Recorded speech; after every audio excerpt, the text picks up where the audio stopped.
ಪಶ್ಚಿಮ ಬಂಗಾಳದಲ್ಲಿ ಸರ್ಕಾರ ರಚನೆಗೆ ಬಿಜೆಪಿ ಮುಂದಾಗ್ತಾ ಇದೆ. ಪಶ್ಚಿಮ ಬಂಗಾಳದ ವೀಕ್ಷಕರಾಗಿ ಅಮಿತ್ ಶಾ ನೇಮಿಸಿದೆ ಬಿಜೆಪಿ. ಇವತ್ತು ಪಶ್ಚಿಮ ಬಂಗಾಳಕ್ಕೆ ಅಮಿತ್ ಶಾ ಬರ್ತಾ ಇದ್ದಾರೆ, ಭೇಟಿ ನೀಡುವ ಸಾಧ್ಯತೆ ಇದೆ. ಪಶ್ಚಿಮ ಬಂಗಾಳದಲ್ಲಿ 15 ವರ್ಷಗಳ ತೃಣಮೂಲ ಕಾಂಗ್ರೆಸ್ನ ಅಧಿಕಾರವನ್ನು ಮೊಟಕುಗೊಳಿಸಿ ಅಥವಾ ಅಧಿಕಾರದಿಂದ ಕೆಳಗಿಳಿಸಿ ಬಿಜೆಪಿ ಪಟ್ಟಕ್ಕೇರಿದೆ.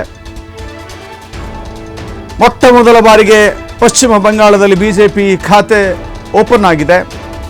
ಸೊ ಹೀಗಾಗಿ ಸರ್ಕಾರ ರಚನೆಯ ಫೀಲ್ಡ್ಗೆ, ಅಖಾಡಕ್ಕೆ ಅಮಿತ್ ಶಾ ಇಳಿತಾ ಇದ್ದಾರೆ. ನೂತನ ಶಾಸಕರ ಜೊತೆ ಅಮಿತ್ ಶಾ ಸಭೆ ನಡೆಸುವ ಸಾಧ್ಯತೆಗಳಿದ್ದಾವೆ. ಮುಖ್ಯಮಂತ್ರಿಯ ಕುರ್ಚಿಯ ವಿಚಾರಕ್ಕೆ ಸಂಬಂಧಪಟ್ಟಂತೆಯೂ ಕೂಡ ಅಳೆದು ತೂಗಿ ಯಾರನ್ನು ಆಯ್ಕೆ ಮಾಡ್ತಾರೆ ಅಂತ ನೋಡಬೇಕಾಗಿದೆ. ಈ ಬಾರಿ ಕೂಡ ಚುನಾವಣೆಗೂ ಮೊದಲೇ ಒಂದು ವಾಗ್ದಾನವನ್ನು ಬಿಜೆಪಿ ಮಾಡಿತ್ತು. ಪಶ್ಚಿಮ ಬಂಗಾಳದಲ್ಲಿ ಬೇರೆ ಯಾರೋ ಹೊರಗಿನಿಂದ ಬಂದು ಮುಖ್ಯಮಂತ್ರಿ ಆಗ್ತಾರೆ ಎನ್ನುವ ಕಲ್ಪನೆಯನ್ನು ದೂರ ಮಾಡುವ ದೃಷ್ಟಿಯಿಂದ ಪಶ್ಚಿಮ ಬಂಗಾಳದ ನೆಲದ ಮಗನೇ, ಆ ಮಣ್ಣಿನ ಮಗನೇ ಮುಖ್ಯಮಂತ್ರಿ ಆಗ್ತಾರೆ ಅಂತ ಘೋಷಣೆಯನ್ನು ಮಾಡಿತ್ತು. ಹೊರಗಿನವರಲ್ಲ, ಪಶ್ಚಿಮ ಬಂಗಾಳದವರೇ ಮುಖ್ಯಮಂತ್ರಿ ಅಂತ. ಪಶ್ಚಿಮ ಬಂಗಾಳದವರೇ ಮುಖ್ಯಮಂತ್ರಿ ಅಂದರೂ ಕೂಡ ಅಲ್ಲಿಯೂ ಕೂಡ ಹಲವಾರು ಪೈಪೋಟಿಗಳಿದ್ದಾವೆ. ಯಾವ ರಾಜ್ಯದಲ್ಲಾದರೂ ಕೂಡ ಚುನಾವಣೆ ನಡೆದಾಗ ಒಬ್ಬ ವ್ಯಕ್ತಿಯ ಹೆಸರು ಇರೋದಿಲ್ಲ, 4-6 ವ್ಯಕ್ತಿಗಳು ಮುಖ್ಯಮಂತ್ರಿಯ ರೇಸ್ನಲ್ಲಿ ಇದ್ದೇ ಇರ್ತಾರೆ. ಅದೇ ರೀತಿ ಪಶ್ಚಿಮ ಬಂಗಾಳದಲ್ಲೂ ಕೂಡ ರೇಸ್ ಇದೆ. ಅವರಲ್ಲಿ ಯಾರನ್ನು ಆಯ್ಕೆ ಮಾಡ್ತಾರೆ, ಯಾರಿಗೆ ಅಧಿಕಾರವನ್ನು ಕೊಡ್ತಾರೆ, ಗದ್ದುಗೆ ಯಾರಿಗೆ ಸಿಗುತ್ತೆ ಅನ್ನೋದು ಈಗ ಕುತೂಹಲವನ್ನು ಕೆರಳಿಸ್ತಾ ಇದೆ. ಇವತ್ತು ಮಾಸ್ಟರ್ ಮೈಂಡ್, ಚುನಾವಣಾ ಚಾಣಕ್ಯ ಅಂತ ಕರೆಸಿಕೊಳ್ಳುವ ಅಮಿತ್ ಶಾ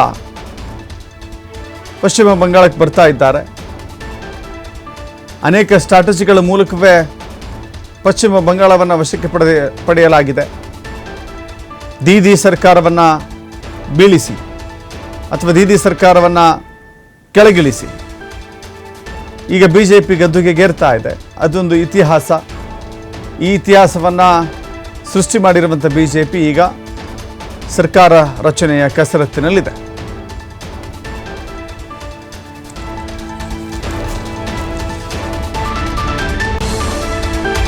ಪಶ್ಚಿಮ ಬಂಗಾಳದಲ್ಲಿ ಜೋರಾಗ್ತಾ ಇದೆ ಮುಖ್ಯಮಂತ್ರಿ ಆಯ್ಕೆಯ ಚರ್ಚೆ. ಸಿಎಂ ಆಯ್ಕೆ ವಿಚಾರವಾಗಿ ಬಿಜೆಪಿಯಲ್ಲಿ ಚಿಂತನ ಮಂಥನ ಶುರುವಾಗಿದೆ. ಎಲ್ಲ ಜಿಲ್ಲೆಗಳಿಂದಲೂ ಕೂಡ ಮಾಹಿತಿ ಪಡೆಯಲು ಮುಂದಾಗ್ತಾ ಇದೆ ಬಿಜೆಪಿ. ಇಂದು ಕೋಲ್ಕತ್ತಾ ತೆರಳುತ್ತಾ ಇದ್ದಾರೆ ಕೇಂದ್ರ ಸಚಿವ ರಾಜನಾಥ್ ಸಿಂಗ್. ಪಕ್ಷದ ನಾಯಕರ ಜೊತೆ ಸಭೆ ನಡೆಸ್ತಾರೆ. ಬಿಜೆಪಿ ಶಾಸಕರ ಅಭಿಪ್ರಾಯವನ್ನು ಸಂಗ್ರಹಿಸ್ತಾರೆ. ಬಳಿಕ ಸಂಸದೀಯ ಮಂಡಳಿಯಲ್ಲಿ ಸಿಎಂ ಬಗ್ಗೆ ಅಂತಿಮ ನಿರ್ಧಾರವನ್ನು ತೆಗೆದುಕೊಳ್ಳಲಾಗುತ್ತೆ. ಪಶ್ಚಿಮ ಬಂಗಾಳದಲ್ಲಿ ಸಿಎಂ ಸ್ಥಾನಕ್ಕೆ 4 ನಡುವೆ ಪೈಪೋಟಿ ಕಾಣಿಸ್ತಾ ಇದೆ. ಈ ರೇಸ್ನಲ್ಲಿ ಸುವೇಂದು ಅಧಿಕಾರಿ, ದಿಲೀಪ್ ಘೋಷ್, ಅಗ್ನಿಮಿತ್ರ ಪೌಲ್, ರೂಪಾಲಿ ಗಂಗೂಲಿ ಇದ್ದಾರೆ. 4 ಜನ, 2 ಪುರುಷರು, 2 ಮಹಿಳೆಯರು, 4 ಜನರು ಕೂಡ ಪೈಪೋಟಿಯಲ್ಲಿದ್ದಾರೆ. ಮೇ 9ರಂದು ಪಶ್ಚಿಮ ಬಂಗಾಳದಲ್ಲಿ ಹೊಸ ಸರ್ಕಾರ ರಚನೆಯಾಗುವ ಸಾಧ್ಯತೆಗಳಿದ್ದಾವೆ. ಮೇ 9 ಸಿಂಗಲ್ ಲಾರ್ಜೆಸ್ಟ್ ಪಾರ್ಟಿಯಾಗಿ ಕ್ಲಿಯರ್ ಕಟ್ ಮ್ಯಾಂಡೇಟನ್ನು ಪಡೆದುಕೊಂಡಿರುವಂಥ NDA ಅಲ್ಲಿ ಅಧಿಕಾರವನ್ನು ಗಳಿಸಲಿಕ್ಕೆ ಮುಂದಾಗ್ತಾ ಇದೆ. ಎಲ್ಲ ಲೆಕ್ಕಾಚಾರವನ್ನು, ಯಾಕಂತ ಹೇಳಿದ್ರೆ ಪಶ್ಚಿಮ ಬಂಗಾಳದಲ್ಲಿ ಬಿಜೆಪಿ ಅಧಿಕಾರಕ್ಕೆ ಬರೋದು ಅಷ್ಟು ಸುಲಭವಾಗಿರಲಿಲ್ಲ. 10 ವರ್ಷಗಳ ಸುದೀರ್ಘ ಹೋರಾಟ ಇದೆ. 1 ದಶಕದ ಹೋರಾಟ ಇವತ್ತು ಫಲ ಕೊಟ್ಟಿದೆ.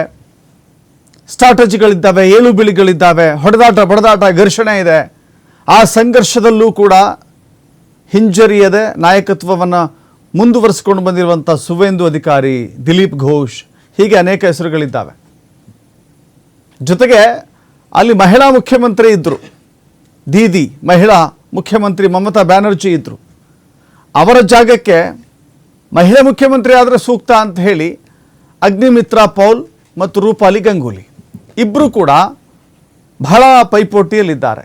ಹೀಗಾಗಿ ಮಹಿಳಾ ಮುಖ್ಯಮಂತ್ರಿ ಇದ್ದಂಥ ಜಾಗಕ್ಕೆ ಮಹಿಳಾ ಮುಖ್ಯಮಂತ್ರಿಯೇ ಕೂರ್ತಾರಾ ಅಥವಾ ಸುವೇಂದು ಅಧಿಕಾರಿ ಅಥವಾ ದಿಲೀಪ್ ಘೋಷ್ ಇಬ್ಬರ ನಡುವೆ ಒಬ್ಬರನ್ನು ಆಯ್ಕೆ ಮಾಡ್ತಾರಾ? ಎಲ್ಲ ಜಿಲ್ಲೆಗಳಿಂದಲೂ ಮಾಹಿತಿಯನ್ನು ಸಂಗ್ರಹ ಮಾಡಿ, ಎಲ್ಲ ಶಾಸಕರ ಅಭಿಪ್ರಾಯಗಳ ಸಂಗ್ರಹ ಮಾಡಿ ಮುಂದೆ ತೀರ್ಮಾನವನ್ನು ತೆಗೆದುಕೊಳ್ಳಕ್ಕೆ ಬಿಜೆಪಿ ವರಿಷ್ಠರು ಮುಂದಾಗ್ತಾ ಇದ್ದಾರೆ.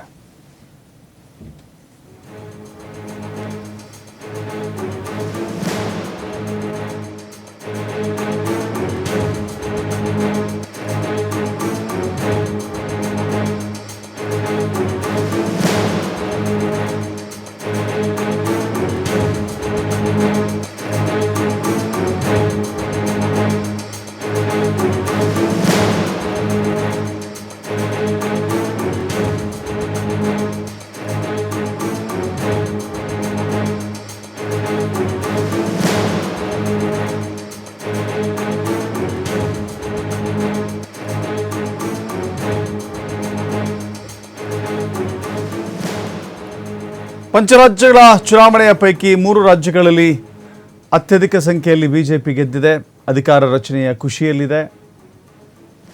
ಸೊ ಹೀಗಾಗಿ ಪಶ್ಚಿಮ ಬಂಗಾಳದಲ್ಲಿ ಹೇಳಿ ಕೇಳಿ ಮರುಭೂಮಿಯಲ್ಲಿ ಓಯಸಿಸ್ ಸಿಕ್ಕ ರೀತಿಯಲ್ಲಿ ಅಧಿಕಾರ ಸಿಕ್ಕಿದೆ. ಸುಲಭ ಇರಲಿಲ್ಲ ಅಧಿಕಾರವನ್ನು ಗಳಿಸೋದು. ಮಮತಾ ಬ್ಯಾನರ್ಜಿ ಅಂತ ಒಬ್ಬ ಗಟ್ಟಿ ಹೆಣ್ಣು ಮಗಳ ಸರ್ಕಾರ, TMC ಸರ್ಕಾರವನ್ನು ಪೈಪೋಟಿಯಲ್ಲಿ ಕೆಳಗಿಳಿಸೋದು ಅಷ್ಟು ಸುಲಭದ ಮಾತಾಗಿರಲಿಲ್ಲ. ಬಟ್ ಬಿಜೆಪಿ ನಿರಂತರ ಹೋರಾಟ, ಅನೇಕ ರೀತಿಯ ಸ್ಟ್ರಾಟಜಿಗಳನ್ನು ಈ ಬಾರಿ ಬಳಸಿಕೊಳ್ಳಲಾಗಿದೆ. ಕಳೆದ 2001ರ ಚುನಾವಣೆಯಲ್ಲಿ ಬಿಜೆಪಿ ರಾಮನ ಜಪ ಮಾಡಿತು. ಪಶ್ಚಿಮ ಬಂಗಾಳದಲ್ಲಿ ರಾಮನ ಜಪ, ಜೈ ಶ್ರೀರಾಮ್ ಘೋಷಣೆಯನ್ನು ಕೂಗ್ತಾ ಇದ್ರು. ಬಟ್ ಅದು ವರ್ಕೌಟ್ ಆಗಲಿಲ್ಲ. ಪಶ್ಚಿಮ ಬಂಗಾಳದಲ್ಲಿ ರಾಮ ಕೈ ಹಿಡಿಲಿಲ್ಲ. ಸ್ಟ್ರಾಟಜಿ ಬದಲಾವಣೆ ಮಾಡಿದ್ರು. ಜೈ ಮಹಾಕಾಳಿ ಅಂತ ಹೇಳಿ ಘೋಷಣೆ ಕೂಗ್ಲಿಕ್ಕೆ ಶುರು ಮಾಡಿದ್ರು. ಜೈ ಮಹಾಕಾಳಿ, ಜೈ ಮಹಾಕಾಳಿ ಅಂತ. ಸೊ ಕಾಳಿ ಹೆಸರಿನಲ್ಲಿ ಚುನಾವಣೆಯನ್ನು ಮಾಡಿದ್ರು, ರಾಮನ ಹೆಸರಿನಲ್ಲಿ ಅಲ್ಲ, ಕಾಳಿ ಹೆಸರಿನಲ್ಲಿ ಚುನಾವಣೆಯನ್ನು ಮಾಡಿದ್ರು. ಜೊತೆಗೆ ಹೊರಗಿನವರು ಅನ್ನುವ ಫೀಲ್ ಇತ್ತಲ್ಲ, ಅದನ್ನು ಜನರ ಮನಸ್ಸಿನಿಂದ ಕಿತ್ತೊಗೆಯುವಲ್ಲಿ ಈ ಬಾರಿ ಬಿಜೆಪಿ ಯಶಸ್ವಿಯಾಯಿತು. ಈಗ ಸರ್ಕಾರ ರಚನೆಯ ಅಂತಿಮ ಘಟ್ಟದಲ್ಲಿದೆ.